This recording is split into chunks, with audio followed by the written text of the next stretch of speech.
আজকে শেয়ার করব মচমচে মুখে লেগে থাকার মতো ফুলঝুরি পিঠার সহজ রেসিপি। কতটা মচমচে আমার পিঠাটা দেখুন বন্ধুরা। আপনারা যখন এই পিঠাটা আমার রেসিপি দেখে ফলো করে বানাবেন, আপনাদের পিঠাও কিন্তু আমার মতো এরকম মচমচে হবে। কতটা সহজভাবে দেখিয়েছি। সম্পূর্ণ ভিডিও দেখতে চাইলে অবশ্যই আমার পুরো ভিডিও জুড়ে থাকতে হবে। বিসমিল্লাহির রহমানির রহিম। আসসালামু আলাইকুম বন্ধুরা, কেমন আছেন? আশা করি যে যেখানে আছেন সবাই অনেক ভালো আছেন। আলহামদুলিল্লাহ আমিও ভালো আছি। আজকে আরেকটা নতুন রেসিপি নিয়ে চলে আসলাম। আশা করি আপনাদের কাছে অনেক ভালো লাগবে। এখানে আমি ফ্রেশ যে ময়দার প্যাকেট আছে সেটা 1 কেজি নিয়ে নিয়েছি। ফুলঝুরি পিঠা টিপস অ্যান্ড ট্রিক্স সহ আজকের ভিডিওটা আপনাদের সাথে শেয়ার করতেছি। সমস্ত ভিডিও দেখবেন, তাহলে আপনাদের কাছেও সহজ লাগবে। এখানে 1 কেজি আটা নিয়ে নিয়েছি, 1 পোয়া মতো 250 গ্রাম মতো আমি চাউলের গুঁড়া নিয়ে নিয়েছি। তারপর দিয়ে দিয়েছি চিনিটা সম্পূর্ণ স্বাদ মতো। এখানে 1 কেজি আটার জন্য আমি 250 গ্রাম চাউলের গুঁড়া দিয়েছি। সম্পূর্ণ সহজভাবে দেখাবো, যে কেউ এই পিঠাটা বানাতে পারবেন। এতটা সহজ মচমচে ফুলঝুরি পিঠা আমার রেসিপি দেখে বানালে আপনাদেরও পিঠা একদম ফুলঝুরি পিঠা, জামাইয়াদুরি পিঠা, ছাঁচ পিঠা যেটাই বলেন, এতটা টেস্টি এতটা মজা হবে যা কখনো আগে খান নাই। এভাবে বানিয়ে একবার হলে খাবেন। এখানে দিয়ে দিয়েছে চিনি, লবণ দিয়ে সুন্দর করে শুকনো উপকরণগুলো মিশিয়ে নিচ্ছি।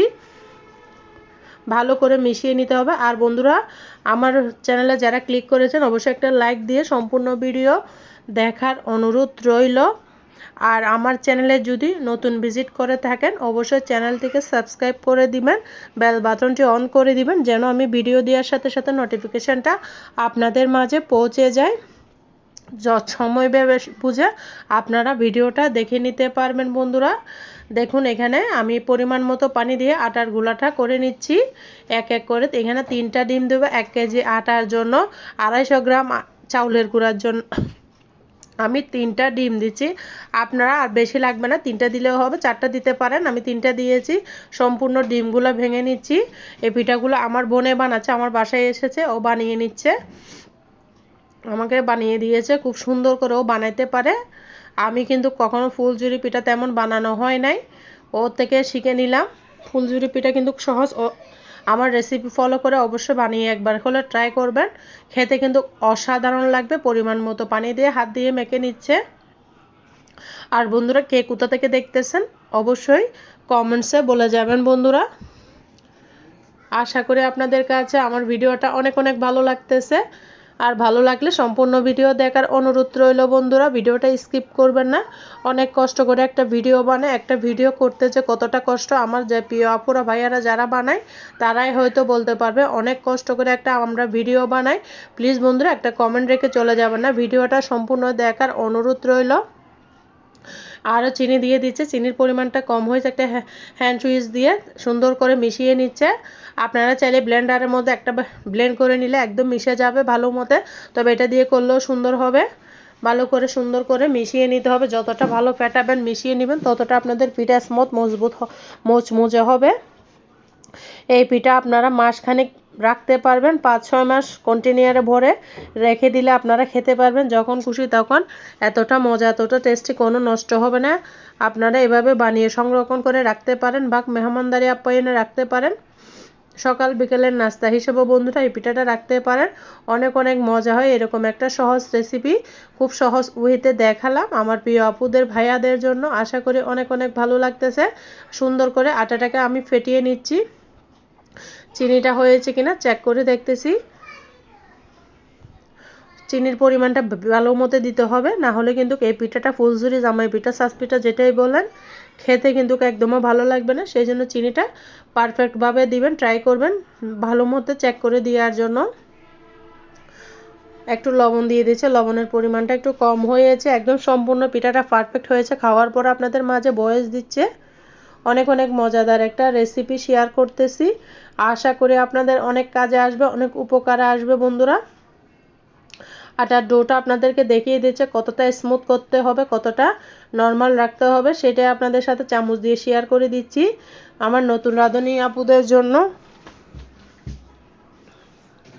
ভালো মতো ফেটিয়ে নিতে হবে। যতটা ভালো ফেটাবেন, যত গুটি গুটি ভাব থাকবে না, তত আপনার পিঠাটা পারফেক্ট মুচমুচে হবে বন্ধুরা।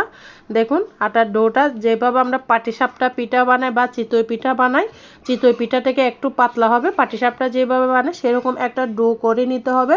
সম্পূর্ণ পিঠাটা আমার পাটিসাপটা যেভাবে বানাই পাটিসাপটা ডোর মতো করে নেবেন একদম পারফেক্টভাবে। দেখুন আমার ডোটা করা হয়ে গেছে। আমি আগে থেকে তেলটা গরম করতে দিয়ে দিয়েছি। আগে কিন্তু একটা দুটো পিঠা বানিয়ে নিয়েছি, কারণ নতুন নতুন পিঠা বানালে অনেকটা পিঠা নষ্ট হয়ে যায়, বিশেষ করে তেলের পিঠা। সেই জন্য আগে থেকে কয়েকটা পিঠা আমি বানিয়ে নিয়েছি। যখন হচ্ছে তখন আপনাদের সাথে ভিডিওটা শেয়ার করতেছি। এখানে টিপস হচ্ছে ছাঁচটাকে আগে ভালো মতো তেলের মধ্যে আধা ঘন্টা 30 মিনিট ধরে গরম করে নিতে হবে বন্ধুরা, না হলে কিন্তু আপনার পিঠা হবে না। ছাঁচ গরম না হলে কিন্তু আপনার আটাগুলা কিন্তু ছাঁচের সাথে লাগবে না। সেই জন্য অবশ্যই ছাঁচটাকে গরম করে নিয়ে হচ্ছে একটা টিপস দিলাম, আরও টিপস দিতেছি বন্ধুরা, দেখতে থাকুন, আশা করি ভালো লাগবে। দেখুন আমার প্রথম পিঠাগুলো কেমন হয়েছে, পুরা হয়েছে, এগুলো আপনাদের সাথে শেয়ার করে নেই। যখন সুন্দর হচ্ছে তখনই আপনাদের সাথে শেয়ার করতেছি। আশা করি আপনাদের কাছে অনেক ভালো লাগে। এইভাবে দেওয়ার পরে সম্পূর্ণ এভাবে ঝাড়তে থাকবেন, না ঝাড়লে কিন্তু পিঠাগুলা ছাঁচের সাথে লেগে যাবে, দিয়ে রাখবেন হবে না। এভাবে ঝেড়ে ঝেড়ে পিঠাটাকে ফেলে দিতে হবে। একটা ছলা বা একটা শিক দিয়ে এভাবে গুটিয়ে দিলে সুন্দর মতো পড়ে যাবে। এতটা সহজ আমার বোনে বানিয়েছে, ছোট্ট বোনে। আপনাদের সাথে ক্যামেরা বন্ধ করে শেয়ার করলাম। আশা করি আপনাদের কাছে অনেক উপকার আসবে। পিঠাগুলা কিন্তু অনেক মজা, অনেক টেস্টি। এখানে আমি আরও টিপস দিব কিভাবে পিঠাটা বানালে আপনারা পারফেক্টভাবে বানাতে পারবেন, সেটা আপনাদের সাথে শেয়ার করব। একটা টিপস আমি দিয়েছি। আর বন্ধুরা বেশি কালো করবেন না, কালো করলে দিতে হবে, যেটা ব্রাউন কালার বা পেঁয়াজ বেরেস্তার কালারের মতো করে ভেজে নেবেন, তাহলে আপনাদের পিঠাটা পারফেক্ট মজা হবে। তেলের মধ্যে থাকে কিন্তু অনেক নরম, যখন একটু ঠান্ডা হয়ে যায় মচমচে হয়ে যায় বন্ধুরা।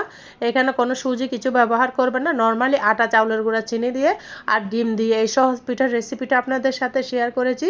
আশা করি আপনাদের অনেক উপকারে আসবে। ভালো মতো তেলটা ঝরিয়ে নেবেন। তারপর বন্ধুরা আমি এখানে আরেকটা টিপস দিব, আপনাদের সাথে দেখতে থাকুন। দেখুন এটা যখন আটার ডোর মধ্যে দিবেন, সম্পূর্ণ ছাঁচটা ডুবাবেন না। সম্পূর্ণ ছাঁচটা ডুবালে কিন্তু আপনাদের পিঠাটা পারফেক্ট হবে না। মাঝামাঝি অংশ পর্যন্ত ছাঁচটা আটার মধ্যে ডুবাবেন, তাহলে আপনাদের পিঠাও কিন্তু আমার মতো পারফেক্ট মচমচে রসালো হবে। দেখুন আমি সুন্দর করে ভেঙে নিচ্ছি, এভাবে গুতিয়ে গুতিয়ে সুন্দর করে। তাহলে আমার নতুন ছাঁচ, এটা দিয়ে আলহামদুলিল্লাহ অনেক ভালো হয়েছে। জীবনে ফার্স্ট এটা কিনেছি আর 5 বছর আগে। এই ছাঁচটা আমি রেখে দিয়েছিলাম, আজকে প্রথম পিঠাটা বানিয়েছি। মাশাআল্লাহ আলহামদুলিল্লাহ অনেক সুন্দর হয়েছে। অবশ্যই পিঠাটার ক্ষেত্রে ছাঁচটা ভালো মতো যতবার দিবেন ততবার ছাঁচটাকে ফুটিয়ে নিতে হবে ফুটন্ত গরম তেলের মধ্যে। এটাই হচ্ছে আরেকটা টিপস বন্ধুরা। এখানে আমি টিপস অ্যান্ড ট্রিক্স দিয়ে আপনাদেরকে বুঝিয়ে দিয়েছি। আশা করি আমার ভিডিওটা আপনাদের কাছে অনেক ভালো লাগবে বন্ধুরা। সম্পূর্ণ ভিডিও দেখার জন্য আপনাদের সবাইকে অসংখ্য ধন্যবাদ। আপনাদের সাপোর্টে কিন্তু আমি এতদূর এগিয়েছি, ইনশাআল্লাহ সামনের দিকে আবারও এগিয়ে যাব। আপনাদের এক একটা কমেন্টস পড়তে আমার থেকে ভীষণ ভালো লাগে। আপনাদের সুন্দর সুন্দর কমেন্টসে আমার মন উৎসাহিত হয়ে যায়। অনেক আপুরা আছে ভিডিও কমেন্টস রাখে কিন্তু লাইক দিতে ভুলে যাও। যারা যারা একটা লাইক দিতে ভুলে গিয়েছো অবশ্যই একটা লাইক দিয়েছো কিনা দেখো আমার প্রিয় আপুরা ভাইয়েরা। একটা লাইক দিয়ে আমাকে সামনের দিকে এগিয়ে যাওয়ার পথটা সহজ করে দেওয়ার অনুরোধ রইল। আর আমার রেসিপিগুলো কেমন হচ্ছে অবশ্যই কমেন্টসে বলে যাবেন। আমরা চট্টগ্রামের মানুষরা এটাকে ছাঁচ পিঠা বলি, আর আপনারা কোন কোন ডিস্ট্রিক্টে এটাকে কি নামে বলেন অবশ্যই জানাবেন। আর ইউটিউব চ্যানেলে এটাকে ফুলঝুরি বা জামাই পিঠা বলে, তবে আমাদের চট্টগ্রামের ভাষায় এটাকে আমরা ছাঁচ পিঠা বা শাঁসর পিঠা বলি। আপনারা কি নামে বলবেন অবশ্যই ছোট একটা কমেন্টসে আমাকে বলে যাবেন। দেখুন বন্ধুরা আমার পিঠাগুলো এই পর্যায়ে দেখুন, পুরাটা ডুবাবেন না, এইভাবে মাঝামাঝি পর্যন্ত ডুবিয়ে ছাঁচটা যখন ঠান্ডা থাকবে তখন আটার ডোটা কিন্তু আপনার এইভাবে লাগবে না। সেই জন্য ছাঁচ গরম হওয়াটা কিন্তু এই পিঠা বানানোর ক্ষেত্রে অনেক অনেক ইম্পর্ট্যান্ট একটা ব্যাপার। তার জন্য বন্ধুরা আমি বারবার বলবো আপনারা ছাঁচটাকে ভালো মতো গরম করে নেবেন, তাহলে কিন্তু আপনাদের পিঠাও আমার মতো পারফেক্ট হবে, মশমশা হবে, খেতে অসাধারণ লাগবে। দেখুন কতটা সুন্দর হয়েছে। আমি সম্পূর্ণ পিঠাগুলো অফ স্ক্রিনে আপনাদের সাথে ভেজে শেয়ার করব বন্ধুরা। দুই একটা দেখিয়েছি, আশা করি আপনাদের অনেক উপকারে আসবে, কারণ এই পিঠাগুলো নতুন বিবাহ বাড়িতে নিলে অনেক খুশি হয়। আমাদের চট্টগ্রামের ভাষায় বাড়িতে তো এগুলা বিয়ের সময় দিতে হয়। এঙ্গেজমেন্ট বলেন, আক্ট বলেন, সব সব অনুষ্ঠানে কিন্তু এই ছাঁচ পিঠা, ছয় পিঠা এগুলা দিতে হয়। এগুলো হচ্ছে চট্টগ্রামের ঐতিহ্যবাহী ছাঁচ পিঠা, আপনাদের সাথে শেয়ার করতেছি। আশা করি অনেক ভালো লাগবে। বন্ধুরা দেখুন, আমি সম্পূর্ণ পিঠাগুলা আমি বানিয়ে নিয়েছি। কেমন হয়েছে আমার পিঠাগুলা অবশ্যই ছোট্ট একটা কমেন্টসে বলবেন।